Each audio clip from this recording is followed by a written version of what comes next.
Hello. Well, I'm a bit breathless. I've made a couple of videos, so and I thought about talking about this just for a second. Well, a second, you know what I'm like. But anyway, so as I'm making this, a few days ago, we lost Steve Wright, who was, if you don't know, is a disc jockey, or was a disc jockey in the UK for 40 years. Very funny man. He changed the way radio was by having a posse of people, ever-changing people as well. I can remember years ago, I don't listen to the radio, but years ago I used to listen to him, and he had the angry man on there.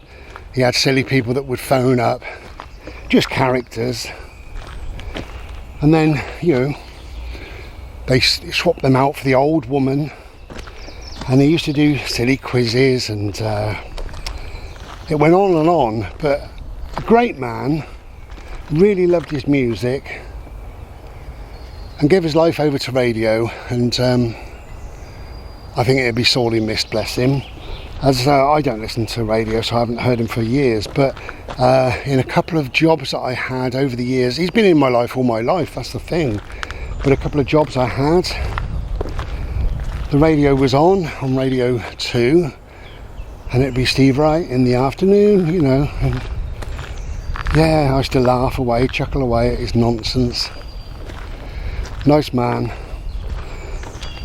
But as I'm making this, they don't know what the cause of death is. I know I've said that before, haven't I? It intrigues me as to what the cause of death is. Finally, I've been asking about Sinead O'Connor for months now, and they finally just released this little thing saying it was natural causes. Doesn't tell you anything. And it makes me suspicious as to why they're not telling us, but whatever, can't do anything about it. So yeah, rest in peace to Steve Wright.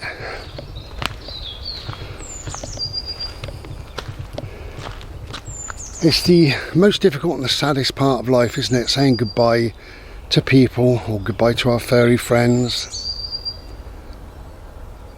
It's something we all go through a number of times, and it never gets easier. We don't learn how to deal with it because you can't. And it's such a shock.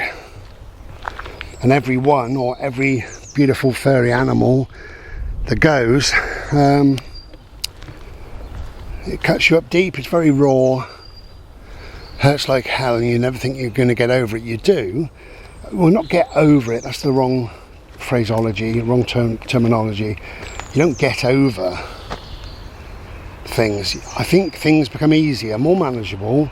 You can deal with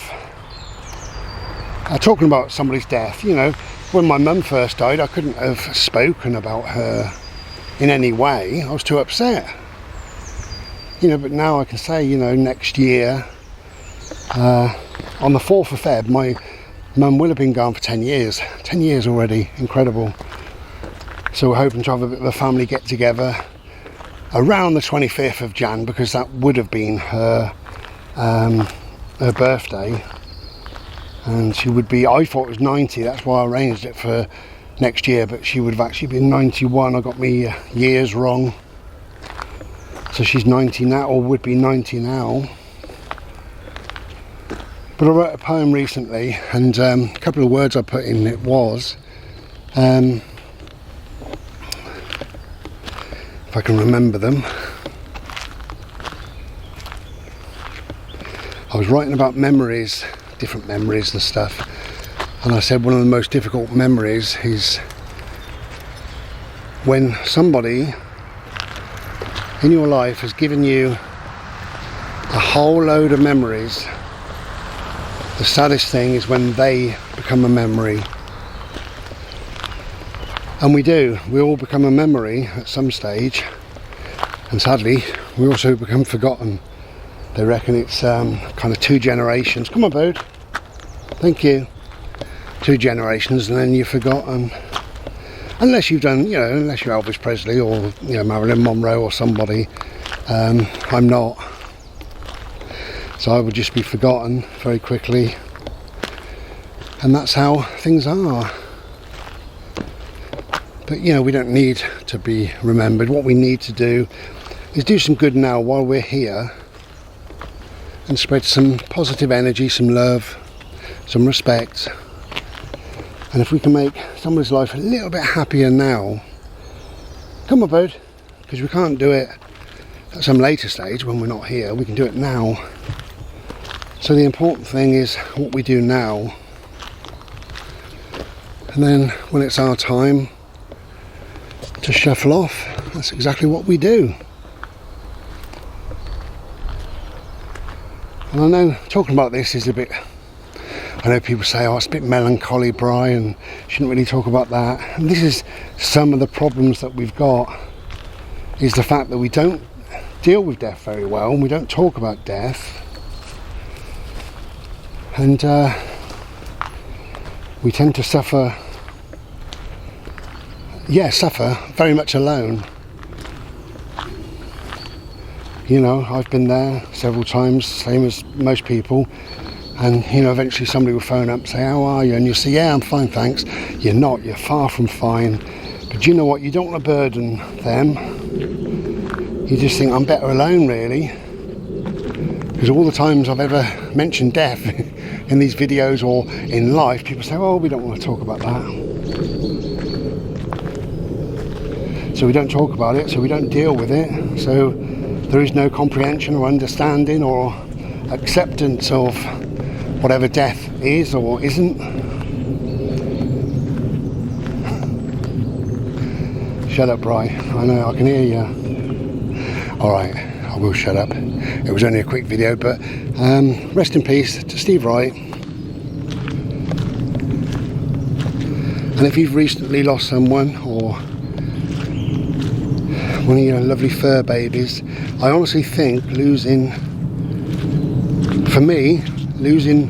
my last dog was more impactful in my heart and my soul than it was losing,